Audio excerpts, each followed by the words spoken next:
Let me begin by saying that I absolutely hate running.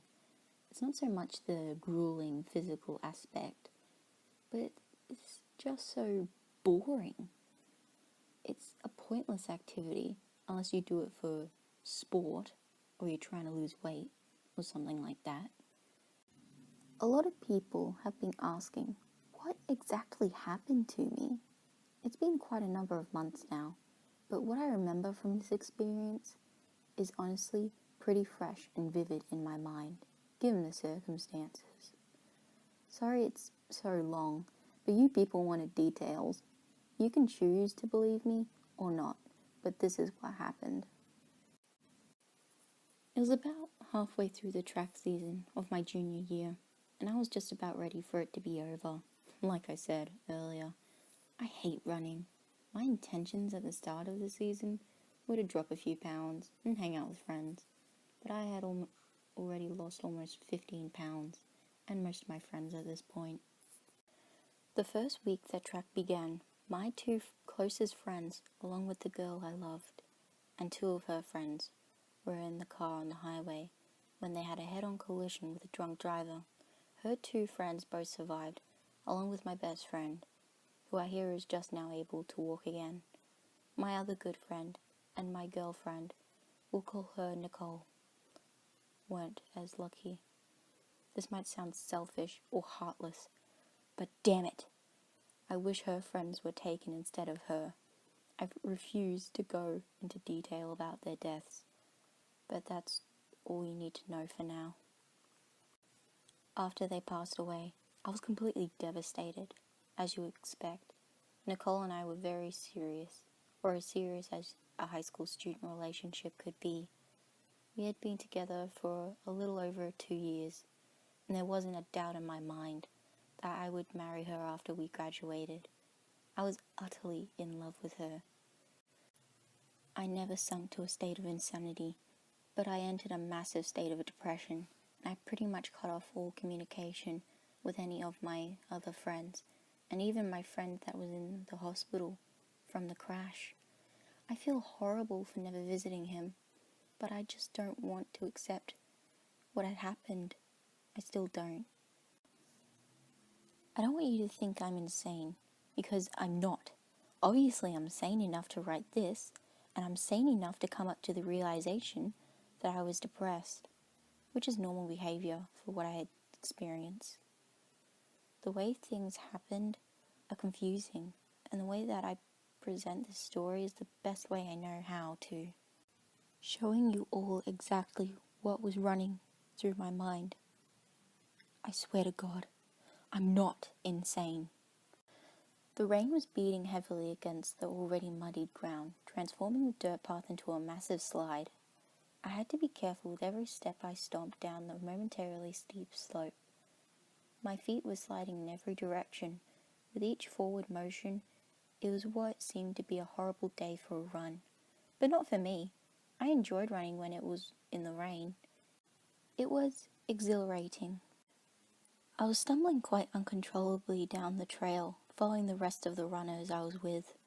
My momentum combined with the interior and the poor weather created an unstoppable force that couldn't be slowed down, unless of course I were to trip and faceplant into the mud. I did. I lay motionless for a few moments before I realized I needed to get up and keep close to the group.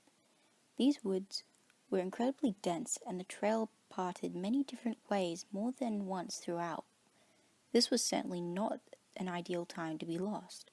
My focus instantly switched from getting all the mud off my face and catching up with the rest of the runners. I ran distance, and on this day in particular, we were running through a massive forest trail system right behind our school. And we technically weren't permitted to run back there, but it was our only option when we needed to run up a lot of hills in our workout. Nothing could really go wrong anyway. I sprinted forward for a minute or so, and when I came to a part where the trail continued to go straight, or you could make a sharp left, of course, I thought there had to be a turn right now. I stopped and thought which way I would go if I were in a group of teenage boys, so I chose to go straight. I picked up my sprint again and held it for no longer than 90 seconds before I had to catch my breath.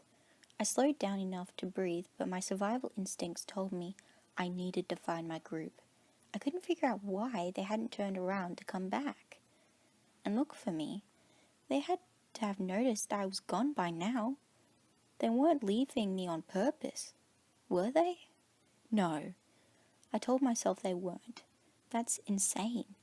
They wouldn't do that. The rain was pouring harder and harder as I frantically searched for my team. Time was passing and I knew the run would be over soon. I kept searching long after I knew they were gone and there was no hope of finding them. I had lost track of time and I didn't bring a watch or a phone or anything. I couldn't use the sun to judge the time because I had no idea where it was hidden behind the ominous clouds. I wasn't familiar with these trails at all, and the panic really set in when I realized how lost I was. I continued running for what seemed like hours on end. Brutal exhaustion possessed my body. By now, and the temperature seemed to drop at least 20 degrees. I had to get out of here. The trail was never ending. I swear to God, I ran down that trail for 20 miles.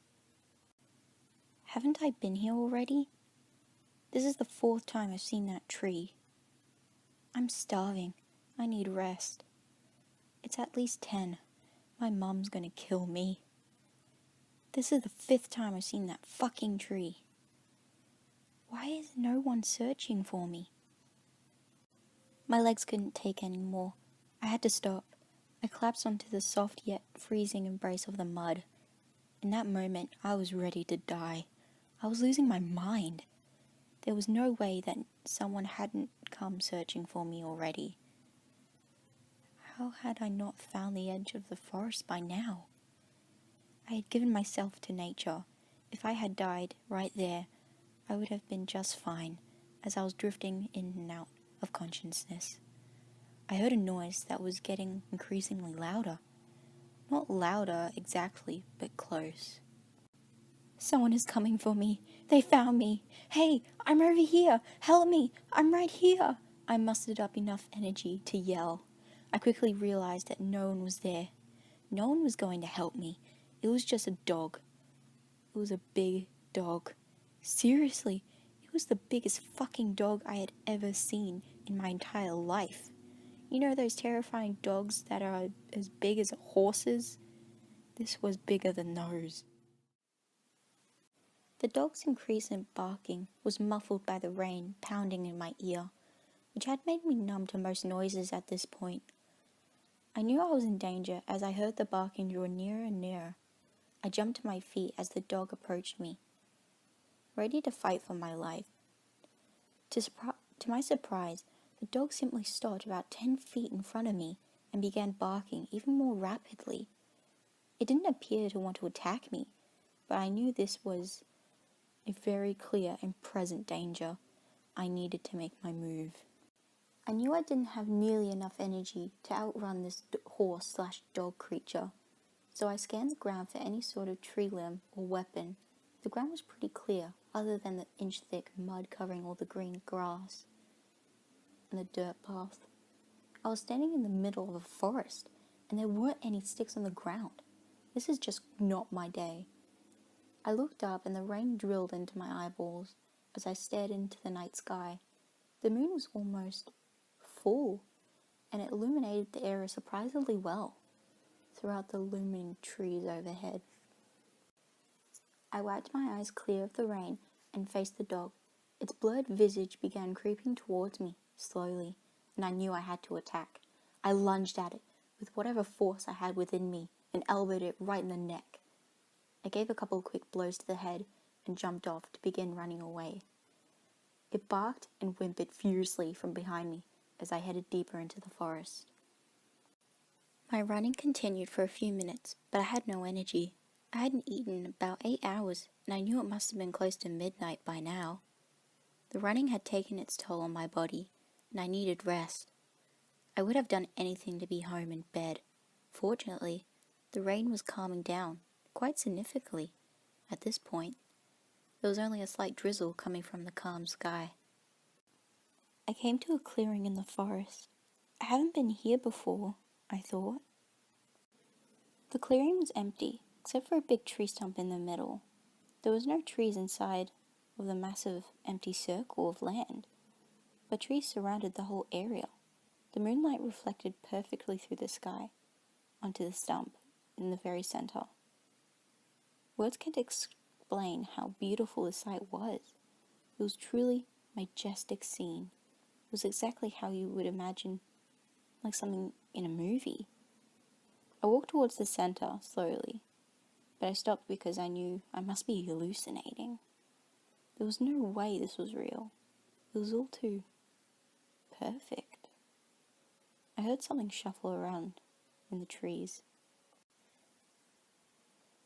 A bright red bird emerged and landed directly on the tree stump. I felt a lump in my throat. Instantly, memories came flooding back to me. Oh, so you're saying you can beat me? I know I can beat you. Don't you remember that time on New Year's? We didn't get to finish the game, but I was beating you so bad. Oh, whatever. That doesn't count. I hardly even remember it. I was too occupied by your drunk grandmother. Don't bring that sweet lady into this. I don't want to hear your excuses. We were always bickering about stupid stuff. It was never entirely serious, and the conversations always contained laughter and playful flirtation. That's what I loved about Nicole. She could take a joke. I could say something slightly insulting to her, and she would never return with something twice as mean. She was even more sarcastic than myself, which is difficult to find. The air was fresh, and the sun had just begun to set. It was the end to a perfect day together at the park, where we had a picnic and made each other play on the children's playground that was much too small for teenagers. There was a big hill that looked over the entire area, and that's where we were to watch the sunset. A single large oak tree rested above us as we hoarded its shade. Nicole leaned up against me, resting softly as our breathing patterns seemed to match each other. A rustle was heard in the tree above us. A flash of red darted towards the ground, a couple of feet from us. "Ooh, don't scare it," Nicole said in a hushed tone. "Look how beautiful it is." It was a little red bird with black wings and a tail. "It's a scarlet tanager," she exclaimed. I couldn't help but laugh. "Why do you even know that, you nerd?" I replied playfully. She hit me. I guess I deserved that. She laughed too, though, reassuring me that her feelings weren't hurt. "Shut up! You know I got put into that nature class this year, on accident," she said defensively. "It's a beautiful creature, and I've actually found a new appreciation for nature recently." "Gosh, Nicole, sorry, I never knew you were such a hippie." She laughed even harder at that one and hit me again. I love that girl. I snapped back into reality, and my moment of happiness was instantly washed away. I had been stuck in the forest for 4 hours now with no sign of help. The tanager flew away, and I was only left with the memory. I was destroyed physically and emotionally. I saw something on the other side of the clearing.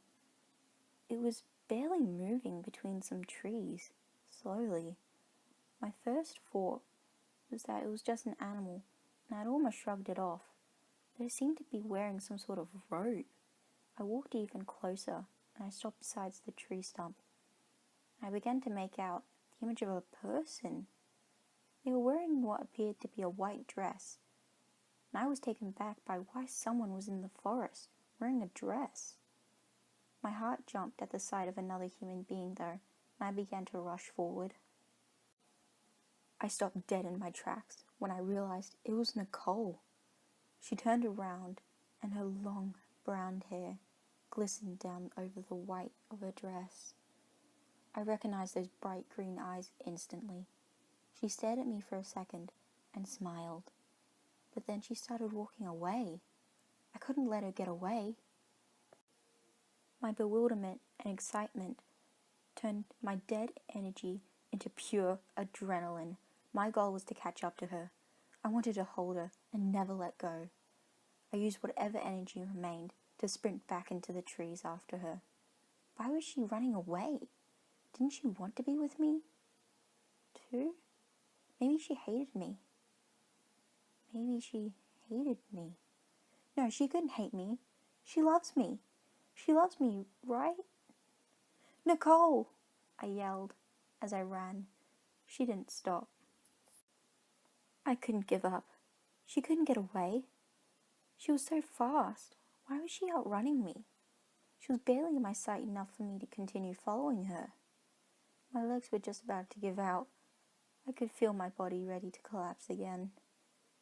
Maybe I was already dead.